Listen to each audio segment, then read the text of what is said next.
Hello and welcome to another exciting video here in Mathland. Today we're going to go over 9.2, just the arithmetic sequences for now. So this is part 1 of 9.2. So they start out with trying to define an arithmetic sequence. Now this should be reviewed from Algebra 2 last year. You've gone over sequences, geometric and arithmetic sequences last year, but now we're going to kind of revisit those and see if a sequence is arithmetic and then write an equation for that.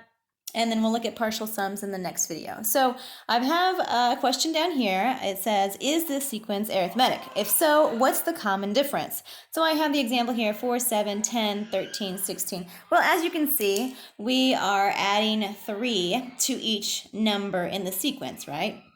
Plus 3, plus 3. So because we're adding the same number to each term in the sequence, it is arithmetic. So arithmetic means we're adding or adding a negative between each terms. So I would say, yes, this is arithmetic. And the common difference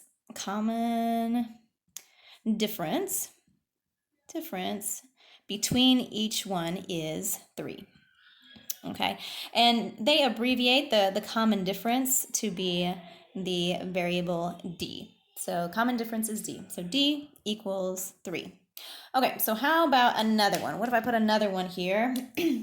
I've got something very basic. I'm not going to make it too crazy, but I have 10, 9, 8, 7, etc. Okay, so is this arithmetic?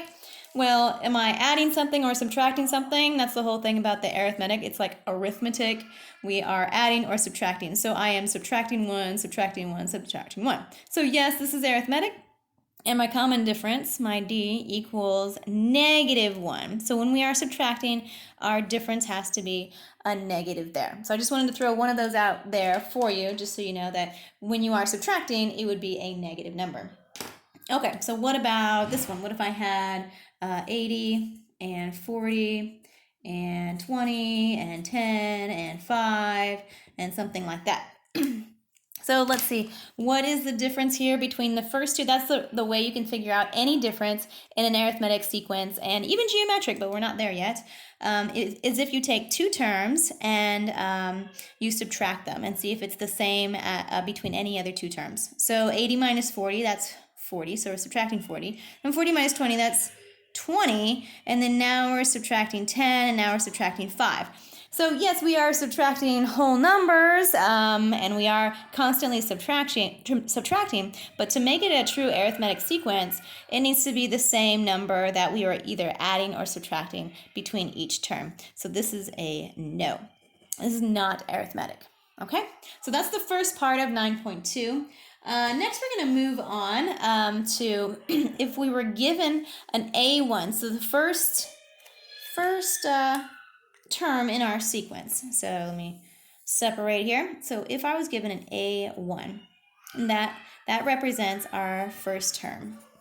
And you saw that in the last chapter, 9.1, the A sub whatever. That means that's the term number in the sequence.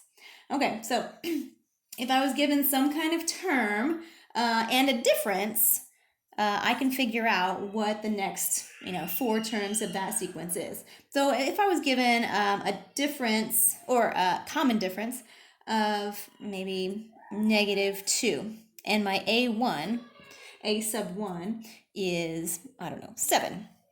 I have to list the next 5 terms in the sequence. So I've got my A1. I'm going to write A1 equals 7. A2 would be what? So 7 minus 2, that'd be 5. A3, what's A3? 5 minus 2, that's 3. A4, what's A4? So 3 minus 2, that's 1.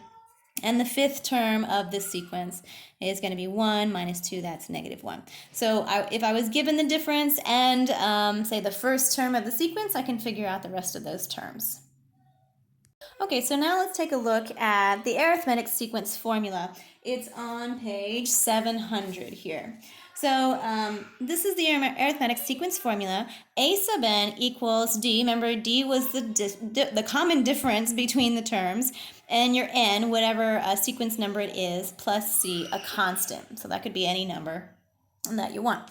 It could be a fraction, whatever. It doesn't matter. It's a constant. So let's take a look at an example here. So if we were given something like this, where I have a sub n equals 100 minus 3n.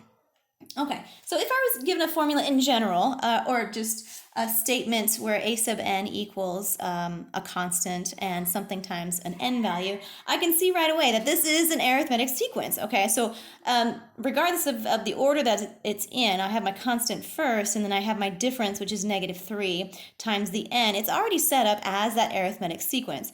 So if I have a question that says, well, what is this? Is this sequence arithmetic? Well, it's got to be, because it's set up the same way. So that's a tip on looking for whether a formula is arithmetic or not. See if it looks like the arithmetic sequence formula. Well, this does. Even though the constant's in front, it's still good to go. It's still an arithmetic sequence. So you can write the first 5 terms here. So let's say A1. Well, 100 minus 3 times 1, remember the n is the term number, that would be 97. The A2 would be 3 minus that, because I can see right here that my D is negative 3. So I can just, from this point, I don't have to keep plugging it into the original formula. I can just go back to that previous term and subtract 3. So that's going to be 94, and then 91, and 88, and 85, and keep going, and keep going, and keep going. A3, A4, and A5 right there. Okay, so then I can say that this is arithmetic. It's an arithmetic sequence. Okay, and my difference is negative 3. It's already set up like the actual arithmetic sequence formula, so I don't really have to guess or try to move things around to see if it looks like, if it is an arithmetic sequence formula. Okay, so what if it looked kind of different? So here's another example. What if I had this formula? I had a sub n equals 1 plus n minus 1 times 4. Okay, this one looks a little bit different. But let's go ahead and distribute stuff over here. Maybe we can get it to look like this guy right here, because that's our key. If we can get it to look like the arithmetic sequence formula, then we don't have to guess to see, oh, it's an arithmetic, I gotta find my D, I gotta do this. It gives you everything already. So here's my D. My D is the common difference. If I can get it to look like that, boom, I have it made. Okay, so let's see if we can distribute stuff out here. So I have 1 plus, let's go ahead and distribute this 4 here and here. So I'd have 4n minus 4. Okay, let's combine like terms. A sub n equals, what's 1 minus 4? That's going to, well, actually, I'm going to put it in the same order that we have it there. So 4n minus 3. Ah, look, I have an arithmetic sequence formula. It looks just like that. My difference, I can identify my difference right now as 4. And here would be the whole formula right here. Here's my constant of negative 3. So I can go ahead and figure out my first term, my second term, my third term, fourth, fifth. So my first term, a sub 1. If I put 1 where the n is, 4 times 1 is 4 minus 3. That's going to be 1. Okay, and then I can plug it into the formula, or I can just look at my difference right here and then add it to this guy. So 1 plus 4 is 5. And then my a sub 3, 5 plus 4, that's going to, oops, sorry, I'm way up the page here. 5 plus 4 is 9, etc., etc. So once we can put it into this arithmetic sequence formula, we'll have our distance clearly seen, and we don't have to go keep plugging it back into that formula. Okay, so last example for this one, I've got, let me see if I can squeeze it down here. I have a sub n equals 2 to the n minus 1. Okay, first of all, does it even look like this formula right here? Do I have a d sub n, or dn plus c? No, I've got an exponent thing going on here. Yikes. So it doesn't look like this, and there's nothing I can do. Like this one, I could distribute this out and make it look like that. But here, I can't do anything. I got an exponent going on. There's no exponents here? No. So this is definitely not arithmetic. And let's still find the sequences 1 through 5 here. So A2, A3, A4, and A5. Okay, so we'll first put our sub-ends, our term numbers in here. So let's put 1 in here. 2 to the 1 minus 1, that's going to be 2 to the 0 power, that's always going to be 1. Okay, let's put 2 in there. 2 minus 1 is 1. 2 to the first power is 2. 3. 3 minus 1 is 2. 2 to the second power is 4. 4. 4 minus 1 is 3. 2 to the third power is 8. 5. 5 minus 1 is 4. 2 to the fourth power, that's going to be 16. Okay, so there we go. This is not arithmetic because we can see that it does not look like that formula at all. We've got an exponent there. So that's the tip-off initially when you're just looking at formulas. Hey, I don't think it looks like that at all. You might have to move things around, like this one might have to distribute it to see, oh yeah, it does look like that. So you can see your difference right away. Okay, the last little thing that I want to touch on here is writing the first 5 terms of an arithmetic sequence, finding the common difference, and writing the nth term of the sequence as a function of n. Okay, so I've got my formula here, my arithmetic sequence formula, and then I have a little extra here, which we're going to need to use when we're writing a function of n. Okay, so write the first 5 terms, find a common difference, and write a formula for all this stuff. So let me give you an example here. I've got A1 equals 6.